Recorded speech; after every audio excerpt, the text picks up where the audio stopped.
It is often said that a mother's love for her daughter is a silent guardian, always watching over her well-being, guiding her through life's storms. Is that the case in Auntie B's story? Let's find out. Beatrice, popularly called Auntie B, is the owner of a well-known restaurant in a vibrant city. She was a mother of 3 daughters and ran this restaurant, B's Delights, which was famous for its mouth-watering dishes and assorted meats. 2 of her daughters, Rita and Tina, had finished their secondary school, while Anita, who is the youngest, was still in secondary school. The restaurant was the family's sole source of income, and Auntie B left no stone unturned in making sure her customers were always satisfied.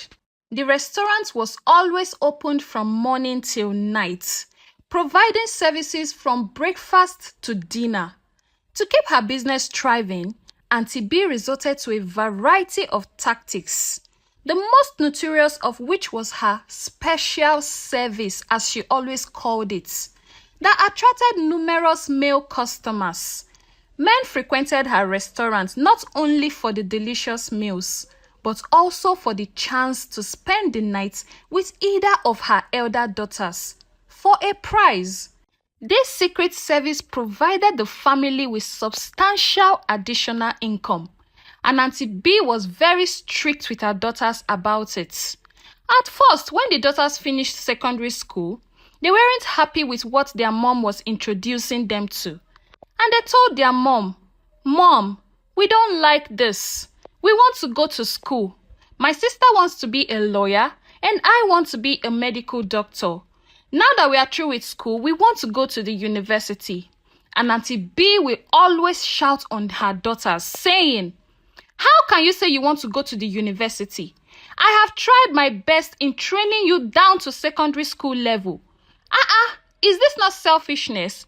You want me to keep spending money on your education when your father, who is supposed to be taking care of you, ran away when you were just 10 years old? I have tried my best. You are through with secondary school, so now is the time for you to start supporting my business." The eldest daughter will say to her mom, "Mama, we can support your business by helping you cook and serve customers, not selling our body for money." And Auntie B would not give an ear to that at all. It got to a time where she started starving her daughters at home because they refused to succumb to her request of satisfying her male customers. And because they didn't want to be a stubborn child or go against their mother's requests, they decided to do exactly what their mother said. Auntie B started using her daughters as business, counting money every morning, because whenever the daughters returned from the male customers' houses, they always came back with huge amounts of money. She counted this money with so much joy, forgetting the dangers she's putting her daughters through, or the possible sickness or disease the daughters are likely to get. Dear viewers, are there really mothers like this? Have you heard a story or come across a mother like this? Well, let's keep listening to this story. Most people believe the success of Auntie B's Delight was due to the exquisite food she made, unaware that the daughters' nightly company played a significant role. The daughters appearing to relish their interactions with the customers every night sometimes encouraged them to drink excessively and then took advantage of their intoxicated states to steal from them. Auntie B always encouraged her daughters to keep doing what they are doing. She always praised them. These are my daughters. You are making so much money for your mother. Don't worry. Tomorrow, I will buy you beautiful clothes, beautiful and attractive ones, and I'll buy you some more hairs and makeup so you can look more attractive. Thank you, my daughters. Can't you see we are making so much money? You know your mother will not deceive you. We are making money, and that is all that matters. The children will reluctantly nod in agreement to what their mother was saying. And they continued this lifestyle for a very long time, forgetting the fact that they want to go to school. Anita, the youngest daughter of Madam B, saw everything going on, and she said to her sisters, "Sister, I don't like this lifestyle you people are living, no. I'm not going to do this when I'm done with secondary school. Not knowing her mother overheard what Anita was saying, and she shouted from the background, "Will you keep quiet? What do you mean by you don't like what they are doing? The money you have been feeding with and wearing good clothes with, you think I'm picking the money from the ground? Finish your secondary school and join your sisters. I don't have daughters for nothing. You have to work for the money." And Anita said, "Mama, I don't think I'm going to do this." Madam B yelled at Anita, and she angrily left the house that evening. One evening, while Auntie B and her daughters were attending to customers, a luxurious car parked in front of the restaurant. Auntie B and her daughters were astonished. They have never seen such a wealthy customer before. A man in his mid-50s stepped out of the car, and Auntie B wondered if he was lost. To her surprise, he walked in and requested for a menu. Auntie B quietly said to her daughter, "This man seems very wealthy. Opportunities like this are rare. Do whatever it takes to make him want to stay with you tonight. If he becomes a regular customer, we will make a lot of money." And her daughter responded with a smile, "Don't worry, Mama. I've got this under control. He will be captivated by me." Tina assured her mother as she prepared the food. With a confident smile, she served the man. "Here is your order, sir. And there's something extra that can help with digestion if you are interested," Tina said, subtly flaunting her allure. The man's entrance focused more on her than the food. The man ate his meal, and after the meal, he approached Auntie B and her daughters to settle the bill. He handed Tina a generous sum of money. "I know this is more than what I owe, but consider it a token of appreciating your beauty.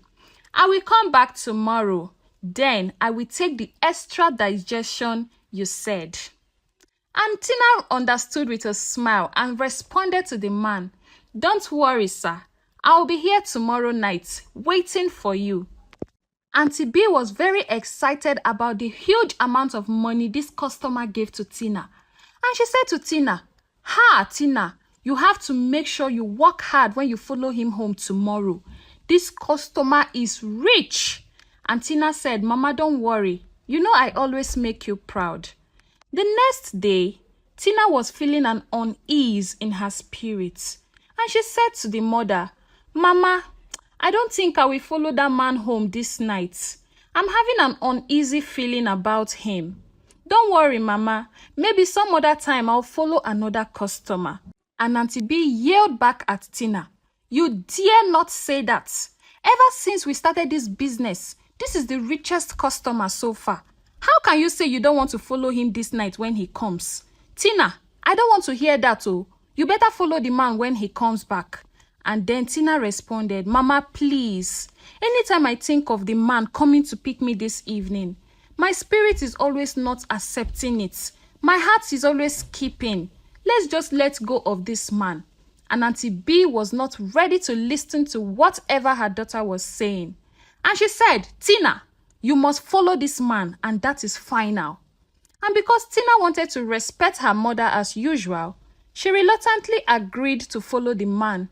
That evening, the elderly man arrived with his luxurious car as usual, and he went straight to Auntie B, addressing her directly. "I would like to spend some days in my house with your daughter." Auntie B was like, "Days? That will cost you a lot of money." And the man said, "No problem. I have the money. I will pay as much as you want and even more." Auntie B, upon hearing that, agreed to his bidding without thinking twice. Who was this mysterious man? Was Tina's life in danger? Auntie B did not think of any of that. She pushed her daughter Tina into the man's car, telling her to make sure she behaves very well so they can get more money. And the man left with Tina.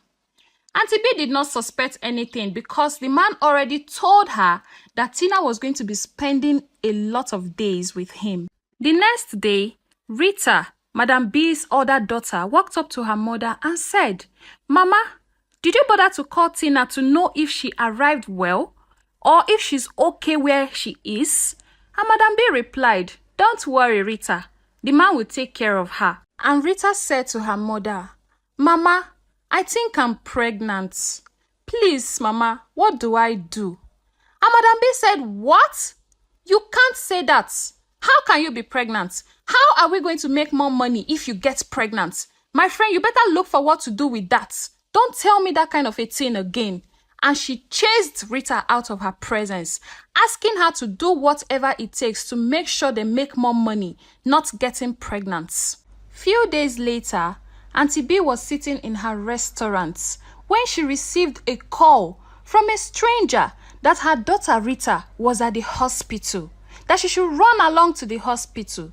When Auntie B got to the hospital, she saw her daughter's lifeless body lying on the floor. And she asked the doctor, "Doctor, what happened to my daughter?" And the doctor responded, "Madam, she attended to get rid of a pregnancy. And this is what the result turned out to be." Auntie B started crying. "Oh no, I have led my daughter into killing herself. What do I do?" And just as she was walking out of the hospital, she saw where crowd gathered. She wondered why the crowd were there. And as she walked to the crowd to see what was going on, she saw her daughter's body, Tina, also on the floor. The crowd said a car came to drop Tina's lifeless body on the floor, that they had used Tina for ritual purposes. Auntie B was shattered. She was heartbroken. She had lost her 2 daughters in one day. She cried uncontrollably and blamed herself for everything. She said, "Oh no, I have killed my daughters with my own hands. Oh no." She kept on crying. That was when it dawned to Auntie B that she had made a very big mistake. And she said, "I have failed my daughters as a mother. All I wanted was them to have the best life, to have enough money. All the money they've been giving to me, I've been saving it for them. I guess I chose the wrong decision by sending them out. Oh no." And she cried. Anita, the last daughter, upon hearing what had happened, was very angry with her mother. And she said to her, "Mama, I told you, we don't need to sell ourselves. There are better ways to succeed," she said. And Madam B apologized to Anita. "Please forgive me, my daughter. Everything I did was for you and your sisters. I didn't know it would turn out like this." And Madam B closed down her restaurant completely and looked for other ways she could make money. After losing her 2 daughters, she wasn't ready to continue with that line of business again. And she focused more on taking Anita through her education and became the better mother that she was supposed to be in the first place. And Madam B lived in regrets for the rest of her life. This taught Madam B the valuable lessons about integrity, hard work, and the importance of making ethical choices. She learned that true success comes from honest efforts and that it is never too late to change one's paths. The moral of the story is that while shortcuts may seem enticing, they often come with hidden costs. True and lasting success is built on a foundation of integrity, hard work, and ethical choices. Thank you so much, my dear viewers, for listening to this story. I hope you learned a thing or two from Madam B's story. My name is Onyi of Onyi Stories and Folktales, and please, if you haven't subscribed, be a part of my growth. Please click on that subscribe button, turn on the notifications so when I post more interesting stories, you will get to see them. I appreciate you. I appreciate your support and your time. I do not take it for granted. See you in my